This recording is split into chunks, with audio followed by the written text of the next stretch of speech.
All right, everybody, we're going to get started. Thank you so much for joining the second installment of our three-part thought leadership series on food service innovation. Today's session, we are going to cover how to add meal kits and groceries to your menu. My name is Caitlin Hatman. I work on the growth marketing team at Impossible Foods, and I support our food service side of the business. Although I'm sure we're all well aware, but just in case you stumbled upon this webinar by mistake, Impossible Foods makes delicious meat from plants for people who love meat. And we partner with food service operators to bring their guests craveable options that are better for the planet. Since the onset of COVID, we've seen some really extraordinary innovation in the food service industry, and operators are serving their guests in totally new ways. They're continuing to support their businesses by leveraging out of the box ideas, which we love at Impossible Foods because after all, we make meat from plants. And we've been excited to support our operator partners as they launch new business models and new menu offerings. We are featuring an amazing partner of ours, Prairie, a San Francisco restaurant by Chef Anthony Strong today, to discuss how they set up a general store basically overnight and added groceries and meal kits to their menu. And they've had incredible success with this new model. So a few things I want to make sure that everybody knows before we get started is that we are recording this webinar today, and we are going to share this with all of the registrants after the conclusion of the webinar via email.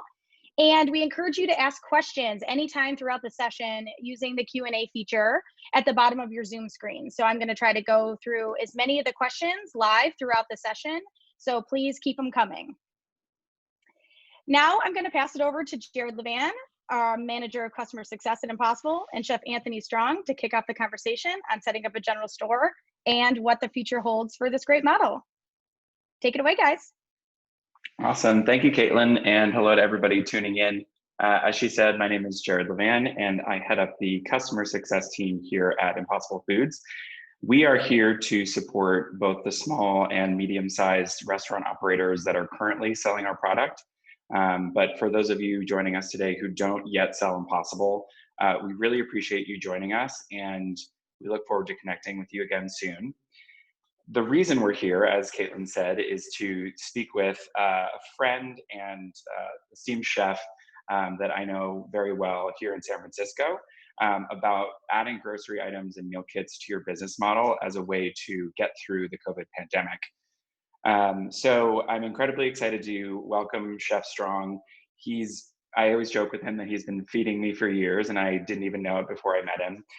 But he hails originally from the Midwest. He cut his teeth at the iconic Le Bernardin in Manhattan on the East Coast before moving out to the Bay Area, where he opened one of my favorite restaurants here in the Mission District called La Conda in 2012.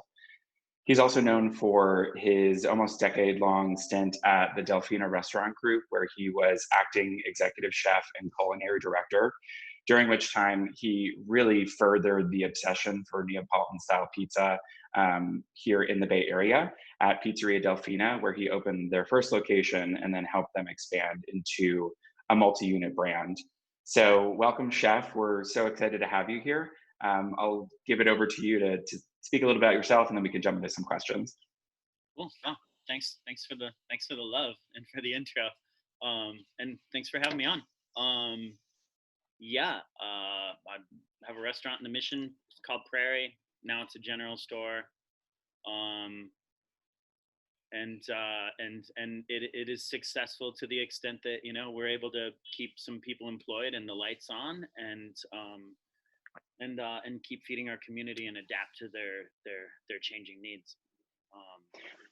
Yeah, we're so excited to have you again.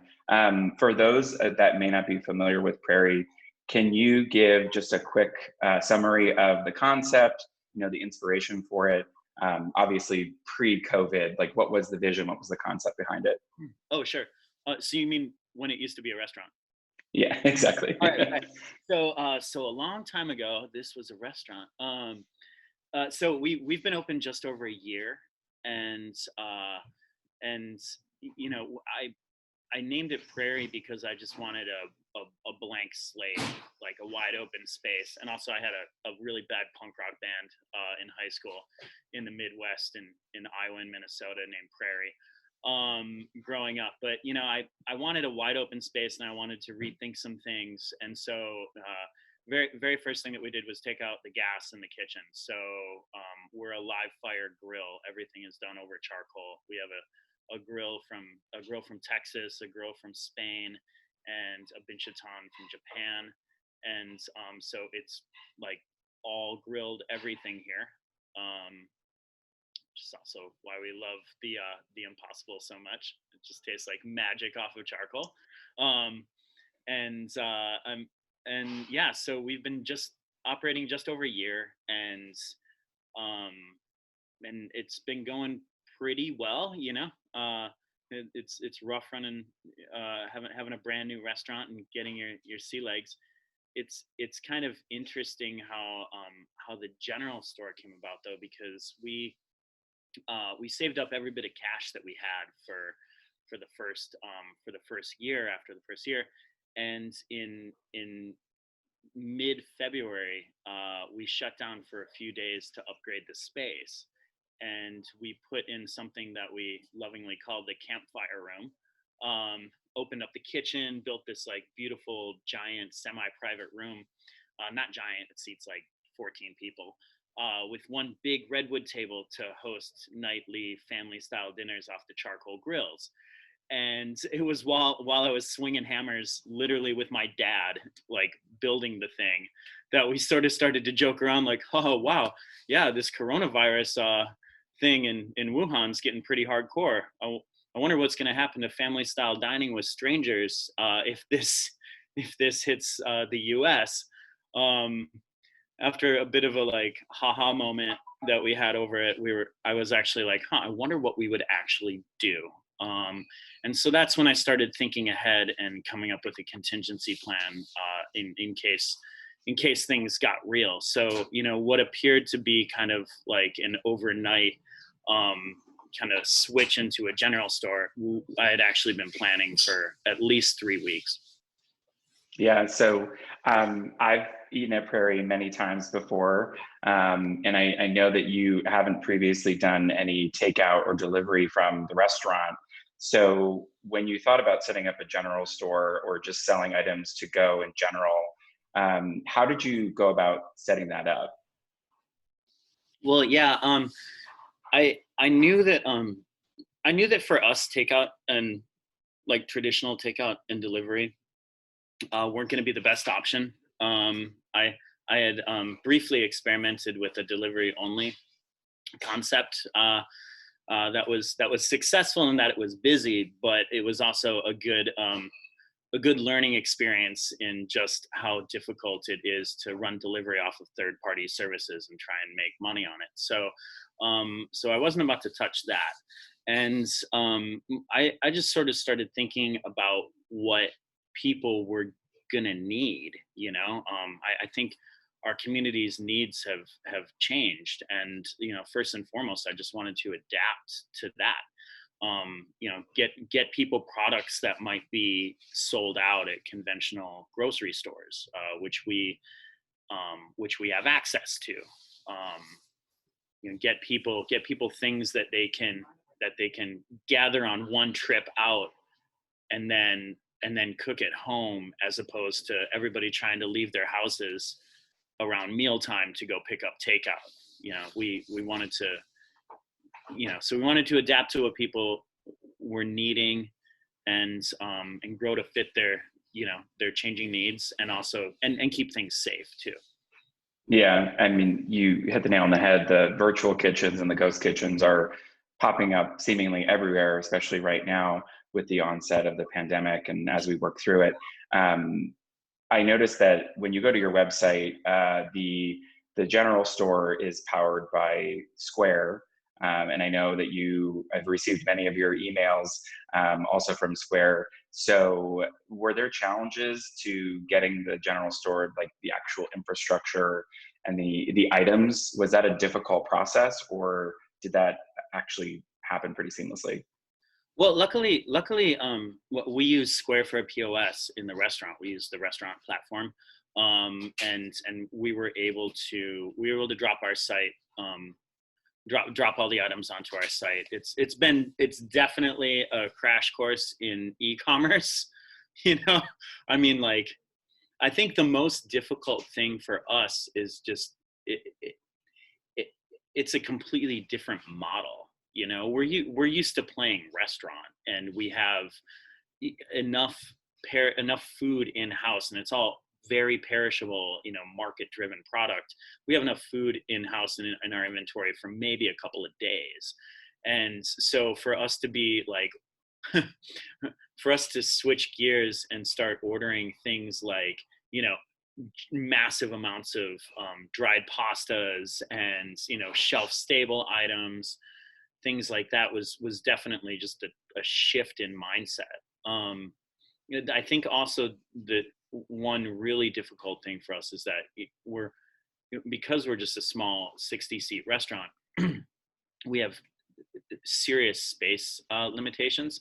I never realized how much refrigeration like a grocery store needs to have, and how much like back stock they need to have on hand at a time. You know, like we don't have deep pockets or giant storage rooms, so like we literally have to get in like a case of olive oil. These are on the shelf right next to me right now, by the way. Like we literally have to get in cases of olive oil, put it live on the site, and try and start selling them before the product even gets delivered the next day. So the inventory management is pretty brutal, to put it lightly. Yeah, well, you're offering quite a bit of range when it comes to the items being offered. Everything from, like you see on the screen here, soap and toilet paper and paper towels. You've got your frozen Impossible burger patties. I actually got a delivery yesterday down. I actually live down on the peninsula, but Prairie's doing contactless pickup at the restaurant as well as delivery in the Bay Area. So I got my patties. I also got some like specialty items, fruits, vegetables. You even have things like CSA boxes, essentially, where people can get their fruits and veggies. Are there items that you would say are selling better than some other items? Like, does it skew more towards the paper towels and the toilet paper because that's what people are trying to find in stores? Or do you see any trends in what people are buying most? Well, we've moved quite a few cleaning products. Yeah, like like we blow through paper towels and disinfecting spray and things like that. And then you know, we don't want to get too precious or too like, you know, chefy cutesy with things. We're not even that kind of restaurant to begin with. You know, we don't have any tweezers in the kitchen. But so we kind of just want to get people staples like canned beans and rice and, you know, basic things. And people need limes because they need to drink tequila right now, and you know, they need sugar and they need flour. So we see like quite a few of those like kind of staple items sell. And then we also wanted to, you know, in an effort to bring a little bit of joy into people's, you know, cooking experiences at home and into a kind of weird, you know, drab world right now, we wanted people to be able to get access to some of the nerdy chef stuff. So like, for instance, tomorrow we'll be getting in, I think, a total of 6 trays of uni, and excuse me, we'll probably post about it tonight, and they'll probably all be sold before we even get them in tomorrow. So they'll deliver and they'll go straight to the customer. So we're seeing quite a bit of response on the really nerdy stuff, whole sides of hamachi, things like that. Yeah, well, I will tell everybody tuning in that Chef sent me a whole halibut to break down myself at home a couple of weeks ago, and that was a fun challenge that I'd actually never done before, breaking down a whole fish. But yeah, I think that the range of things that you're offering, you've even got things in there like meal kits, like the Impossible nachos that are on there. I know that you also recently did an Impossible Tamale for Cinco de Mayo.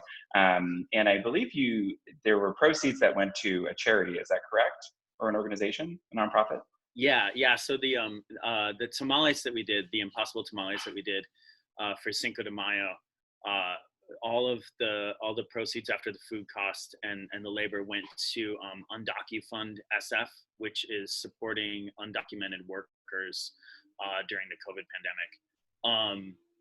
And that was a really fun one. Like one of our guys, Julian, makes tamales for staff meal, and we were like, all right, Cinco de Mayo.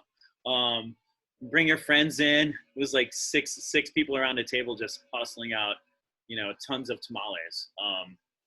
We just, yeah, we're trying to have a little bit of fun with things. I know hopefully having fun during a pandemic isn't totally taboo, but we want we want people to see us having fun with things and hopefully bring a bit of people's joy to people's lives, and also get our community what they need.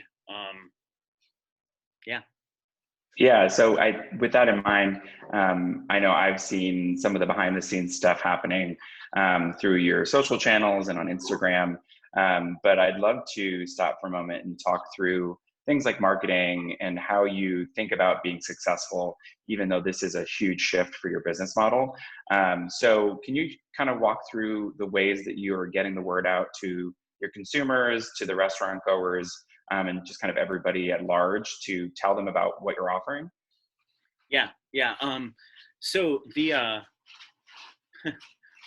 marketing's kind of interesting. We in the past, we were on Open Table, and see, like, people go on there, scroll through, and see we have reservations available, and they get a table. In this case, we obviously don't have guests coming in the store at all.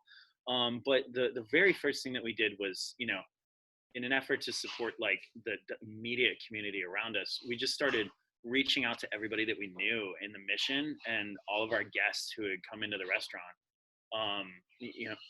knowing that they would still need to eat, knowing that they wanted to support a small business that was trying to stay afloat. And so we reached out to our regulars and all the guests who've been supporting us during our first year in business. We also started doing outreach into the restaurant community immediately as well. One realization that we had when we started was that not only are all these restaurant people like unemployed now, but often many of them are cooking at home for the first time ever. Like, so many of us have literally never had to cook at home before. So many of them so many people in our business have to stock their pantries for the first time ever. And so we kind of teamed that up with our customers wanting to support restaurant industry people, and came up with a pantry prep kit that customers can go onto our site and buy and donate, and that goes straight to somebody in the industry who's recently lost their job. So that was just a really good way for us to not only like immediately get food to the people in our immediate professional and surrounding physical community, but a good way for us to get the word out. I think people were excited to see somebody hustling and trying to get food to people, and hopefully the word of mouth would spread. No, I think word of mouth is huge, especially right now. Can you speak a little bit to how you've seen the people that are coming to the restaurant or even buying from the general store, how you've seen that grow and kind of evolve since the pandemic has started? Is it just the same people who were eating in the restaurant, or has it gone beyond that? It's definitely gone beyond that. Somebody hears that we have bleach, and they'll they'll drive across the bay to get it. Yeah, and it's kind of interesting. Like it's about a split between regulars, people who've been coming to the restaurant, who come at least once a week at this point, thank God, and people who are just kind of like, we get a lot of people who are just excited to find something to do and somewhere to shop for groceries. I mean, we don't actually let customers in the store. Everything is online, and that's for safety reasons. We did when we started. You're able to walk through the store and we don't have baskets, but we have sheet trays, and people would build their put a bunch of items in there, and we check them out. But we wanted to keep things even safer, so now it's just a pickup window, and so we get a lot of people who are like just kind of excited to go shopping somewhere other than a large chain grocer and get their hands on some basics and some weird stuff, some kind of nerdy things that they can never find in a normal grocery store. It's also, I will say that like interacting with guests is really fun and interesting now too.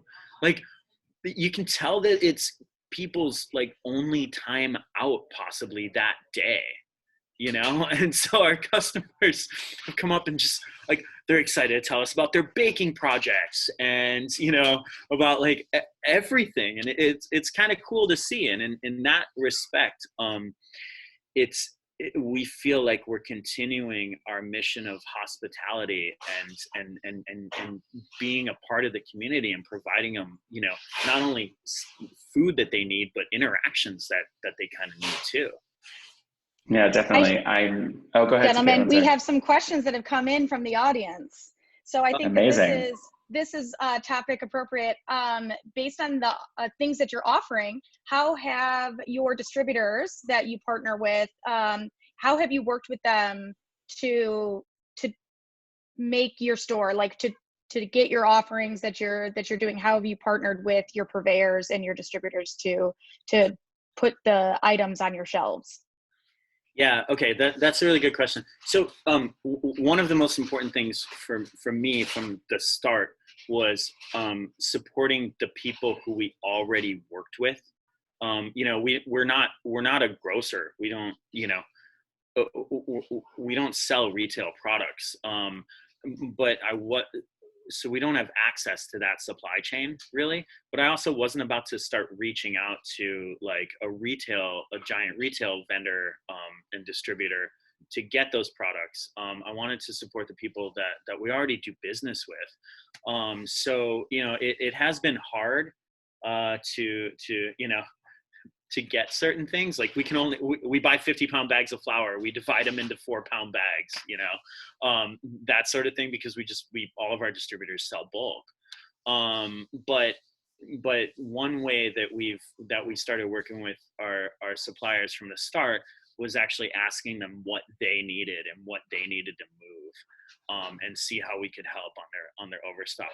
When we first opened, our produce company was like, hey guys, we have tons of avocados, like can you help us move these? And that helped out our customers because grocery stores were all out of avocados, and it helped us out because we don't have that much money, and we were able to get a little bit of a price break on buying tons of avocados. And it helped our one of our produce vendors move product that was highly perishable that they needed to sell. So we've been working really closely with all of our vendors on this kind of thing. They've had to shift too, and so they're constantly asking what customers are asking for, what they can get us that might be totally different from what they've sold in the past.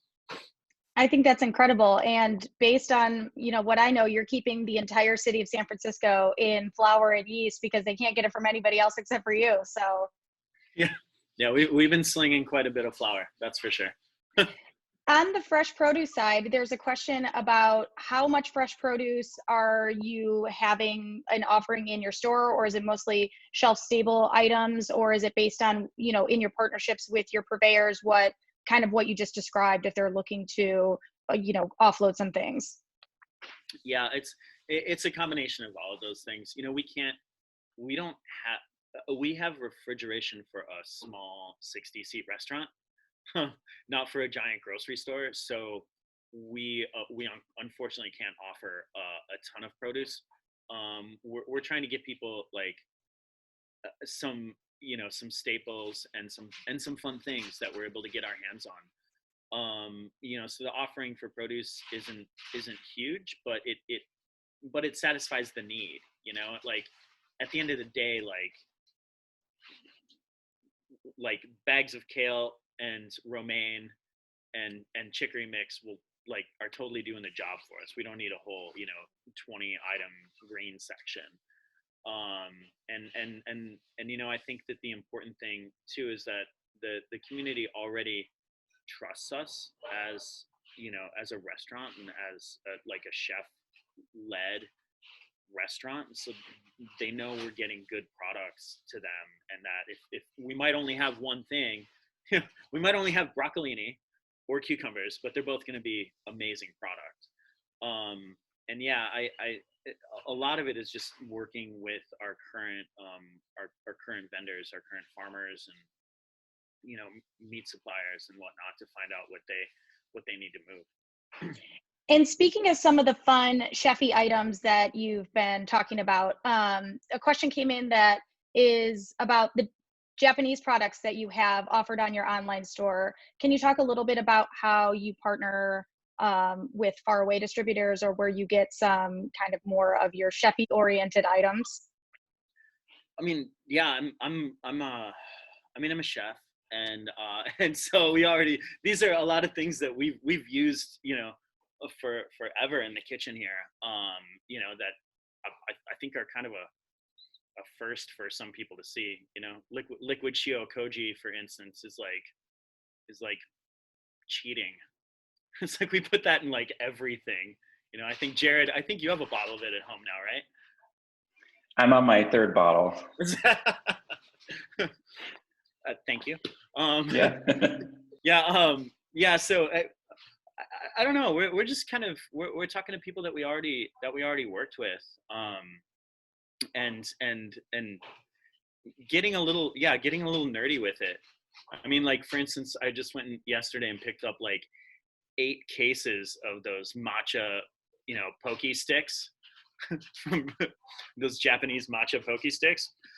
I mean, I hope they're gonna move. But if I know anything about San Francisco, it's full of food nerds, and we wanted to be able to get people some of that like just kind of weird fun product to work with. Like people are cooking at home oftentimes for the first time ever, and we just wanted to make that experience a little bit more enjoyable. And speaking about people cooking at home, there's been, last question is from the audience for right now is, can you talk a little bit more about the meal kits? What is selling? How did you approach this? And are the foods prepared themselves and they're just assembling, or is it the raw items? Can you talk us through that a little bit? Yeah. So, well, first of all, our motivation for the meal kits, first and foremost, was kind of a safety concern. We knew that people were going to be staying home, and we knew that there'd be lots of places doing takeout, but that also means having a bunch of that means having more hands in food. It means like having product out, and you're like, you get an order and you're cooking and turning and cooking and turning, and then that goes to a delivery driver that you don't know, and it exchanges too many hands, and it also means that like more people are out between the hours of 5 and 8 o'clock in the city when they should be at home. So the primary motivation for us was out of concern for safety, and with the meal kits we're able to batch things out, portion them, send them out cold. And Jared's gotten a few with his grocery deliveries, where you can get a bunch of groceries and a couple meal kits. They're shelf stable for a few days, so you can do your meal planning around them, and they can kind of fit into a changed lifestyle. We're trying to keep things pretty simple, and approachable to like novice cooks, with the understanding that not everybody has fully stocked gourmet equipment in their kitchens. So we're trying to keep all of our meal kits simple enough so that somebody who's just starting to get practiced cooking for themselves in the kitchen can get a little bit more confidence, make some cool stuff. Things are prepped out to where they only require a few steps to assemble. Our instructions are only a couple of paragraphs. It's nothing too technical. We have like a pie at home kit, and our pastry chef did a video demo that is in the instructions that people can watch of her making it at home with her kids. And we're trying to keep things pretty approachable for people in a nutshell. Last question that came through, speaking of approachable from a meal kit perspective of, being able to prepare it, how do you approach pricing for the items, both in your retail section and for things like your meal kits, so that it's approachable for people to purchase, but also where you're still able to make money on these items? Yeah.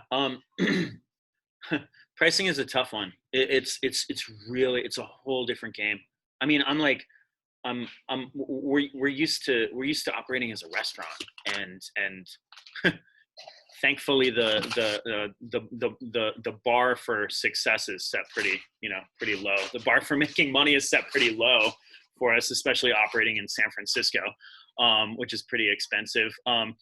So we but yeah, it's been a really interesting challenge figuring out how to price things, specifically because we also don't use the same distributors as like large retailers and grocery chains. So not only do we not get the same pricing, but we also we buy in completely different measurements and weights. We don't buy 4-pound bags of flour, we buy 50-pound bags of flour, and so so we haven't even really been able to use grocery stores as a realistic market comp when we're pricing our ingredients. For the most part, I basically just started with what our expenses were, what we needed to keep us going and keep people on the payroll, and like take that chunk of money and take that dollar amount that we needed to be able to achieve to keep the lights on during all of this, and then figure out what the inventory was going to cost us, and add just enough to be able to make that work. Some things we're actually able to price like well below retail, which is pretty cool. And a huge part of that is that oftentimes those are items that you just wouldn't even see in a retail setting. We're getting in trays of uni that we just barely mark up at all, mostly just so people can get some nerdy stuff to work with at home. Yeah, the pricing thing has been a definite challenge. I had to put weeks of work into it before we even got rolling. We dropped the general store 2 days before shelter in place went into effect here in San Francisco, but I had been working on our pricing and sourcing product and whatnot for weeks before that. Thank God I'm a nerd, so like spreadsheets like all over it. Amazing. Those are some really incredible questions we have. So folks can still drop questions into the chat if they have them. But I really want to transition us over to the idea of a post-COVID world, or as we work through the ends of this pandemic, if that is in sight just yet. Just thinking about the future and looking ahead, what does it look like for you guys at Prairie? Are you thinking of maybe continuing with general store items for the near and midterm? Are you thinking about meal kits and things like that for takeaway options for consumers post-COVID? Like, what does the future look like for you guys? Short answer, I have no idea. but by the way, there's a picture of my dining room. That's crazy. That's what this place used to look like. I kind of forgot. So, our plan is to continue to some degree with grocery sales for a while. Everybody knows restaurants can't make it on 50% capacity. Our entire business model relies on butts and seats. So, and things aren't allowed to open in San Francisco yet, which is also kind of a good thing. I mean, they shouldn't be opening. People shouldn't be crowding into restaurants right now. That's doing the entire world a huge disservice, you know. So we're gonna be smart about slowly reopening. You know, we have a small private room that seats up to 14 people. So we might start by taking reservations just for that room, so that groups of people who know each other and trust each other can go out and dine together. We also we're anticipating, of course, some type of limit on not only capacity but also limitations on how close tables can be to one another. So conveniently for us, we've actually turned our entire dining room into a stock room. And so I don't know, I'm planning on just putting tables between like shelves of product. Like we have like, you know, this is like our rice and grains area. And this, I've got pasta over here. So I'm probably just going to, you know, seat people at this table. And then over there by the refrigerator section, we'll have another table. And I don't know, just kind of, again, like our job in hospitality is our job is to bring people a little bit of joy and some fun. We're just going to have fun with it and just do everything we can to make it to make it at least, you know, try and pencil out financially. Yeah, that's great to hear. So as you think back on, it's been a whirlwind the past couple of months, and you've been doing grocery and meal kits to your consumers for that time. If you could go back and do this all over again, obviously you would not want to, but if you could, would you make the same decisions about going forward with grocery and meal kits? Is there anything you change that you guys have done that you think would be more successful? Yeah. It's a tough question. Yeah, that's a tough one because honestly, I don't even know if it works.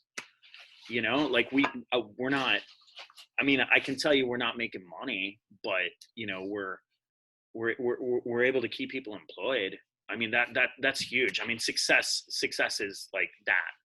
You know, we're able to keep the lights on, keep our vendors paying their delivery drivers and our farmers picking produce. And you know, I mean, I think it's been said a few times that like, you know, 95 cents on every dollar that goes into a restaurant goes literally back into the immediate surrounding community. And for us, that's success enough. If we're able to keep people fed in our community and keep some people on payroll and you know, keep the dude I've been buying pasta and Italian products from for like 12 years paying his delivery drivers. I mean, that's success. I think, you know, I honestly haven't, I've been so busy just like hustling this thing and trying to get food to people. I haven't even taken a second to think about what I would have done differently at all, you know. Again, I don't even know if it works. Well, I think you're incredibly pragmatic in your response and your thinking, just thinking through what does success look like right now amidst all this. And I know that many of the people who are tuning in, be that a mom and pop single unit operator or even a 5 or 10 unit chain or brand, they're thinking the same things as you are. You know, how do we keep the lights on? How do we maybe hire back even 1 or 2 of the employees that we had to let go when this all started, you know, happening? So I think that that's incredible that you've been able to not only keep the doors open, but you've been seeing a lot of success with consumers, people coming in that maybe have never been in the restaurant before, but also, like you said, supporting your suppliers and vendors and everything like that. So I think that everybody's thinking in the same way you are right now. Chef, question. So do you think that the future of food service or what restaurants look like Do you think other restaurants are going to follow the same model that you're doing a kind of grocery restaurant hybrid? Do you think that meal kits and cooking at home options are here to stay? Do you think that this is the beginning of a whole new kind of revolution of what restaurants and what chefs might be thinking about for their business models? I mean, we're definitely seeing other restaurants, other operators start up the same thing. You know, we put in a lot of legwork up front to to kind of figure it out, and we're excited to have been able to take the lead on it. You know, like I said, we were able to open this thing up like I think like 2 whole days before shelter in place went into effect, and so we've been able to like kind of charge ahead and set an example. And you know, we're seeing other people, you know, take a stab at it too, and it's pretty cool. You know, again, everybody's motivation is just keeping people fed, both like, you know, on around in the entire ecosystem. You know, where we like so restaurants are important for that, and so, you know, yeah, we've been seeing some people start this. I can't really tell what the future holds. I mean, obviously, but like I think, you know, maybe takeout and delivery are working for some people. I know for us in our specific situation, they wouldn't. Um, I think as much as all of us want to reopen, we have to be mindful that it just can't turn into the Wild West, you know? And we can't have people crowded into restaurants anymore, putting things in their mouths with their hands, you know, a couple feet away from each other. So I think I think it is doing a service to the community to be able to continue providing groceries and meal kits that are just a safer option for eating. We're planning on doing it as long as we have to. Yeah, so I guess the last thing I'll ask is just, are you going to continue doing the same things you've been doing, like the promoting on social, digital things through email and stuff like that? Are you going to plan on continuing that even as you begin to reopen as a restaurant? Yeah. I mean, yeah, we'll keep posting about things. You know, it's kind of interesting. I've never been. I mean, I'm a chef, and you know, I just play with sharp sticks and fire, and run a restaurant, and so I mean, posting posting and like the outreach part component of it is kind of new for me.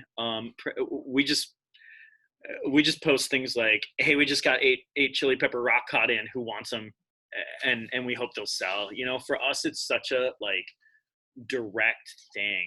You know, it's not. It's almost just a way to inform people of what we have. You know, we're not trying to. I'm not trying to build some like huge brand identity and like, you know, lifestyle brand around any of this stuff. It's just we'll just post and let people know, hey, we got some dude coming in out of the Sierra foothills with a bunch of porcini, who wants them, you know. um so it's also been really handy, like using our IG and our email list, and you know, having good connections with our small core group of customers who support us has been a really good, just kind of real time communication method too. Like the porcini thing, for instance, like porcinis are in the Sierras right now. We're able to let people know, like, hey, they're coming in on Wednesday, and it's probably the lowest price you'll ever see, because, you know, restaurants aren't buying porcini mushrooms right now. And then all those people that bought the porcini, we then have to reach out to again, because they didn't show up, because like it's snowing up there right now, and that threw a wrench in things. And so we're just like DMing all these people who just ordered porcini mushrooms, letting them know, like, hey, guess what, sorry, you know, they'll hopefully be here tomorrow. if they even show up at all. So for us, it's such a great real-time communication thing, as opposed to, you know, like trying to expand the brand or yeah. I mean, selling out and 86ing items in a retail environment or in a restaurant are both really great problems to have. So Those are good problems. I'm sure you'll continue to see that. But I know that Caitlin's going to wrap us up and maybe take any last questions that might have come through. But before she did that, I just wanted to say thank you for being here with us, Chef Anthony. It's been great to learn a little bit more and share with our operator pool, you know, what you're doing and the great work that you're doing at the restaurant. So thank you. Well, thank you. Thanks, Jared. Thanks for MC. Yeah. Yes, incredible job, both of you. Thank you so much, Chef, for being on our webinar today. And I think it's really so impactful to learn from real life experiences in real time as things are developing and as people are deploying new things that maybe are outside of what their original plans were, and learning from that and teaching each other and working together. So this is, I think, been so insightful and wonderful to have you here today with us. Thanks for having me. And I appreciate everybody that put in questions into the queue. Hopefully we answered everything that people wanted to hear about. And we are going to be sending this recording out via email to all the people who registered. So be on the lookout for that in your emails. And we hope everybody has a great day. And thank you so much. Feel free to reach out if you have any questions at all. Thanks, Jared and Chef. Thank you.